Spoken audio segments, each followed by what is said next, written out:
कसा असतो हे आजपर्यंत आम्हाला सुद्धा कळालं. 5 मिनिटं शेतकऱ्याशी बोलणं, 10 मिनिटं पदाधिकाऱ्याशी बोलणं आणि मुंबईकडे प्रयाण, असा जर तो दौरा असेल तर त्याला काही अर्थही नाही.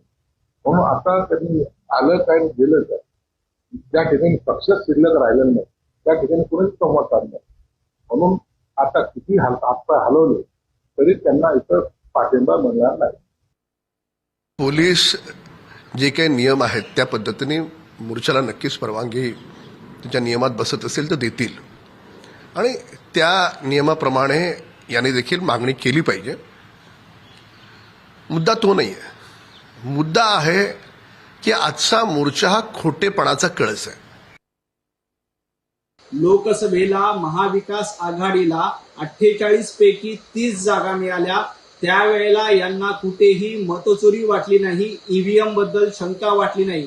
म्हणूनच भारतीय जनता पार्टीच्या वतीने महाविकास आघाडीच्या या मोर्चाच्या विरोधात मूक आंदोलन केलं जाणार आहे.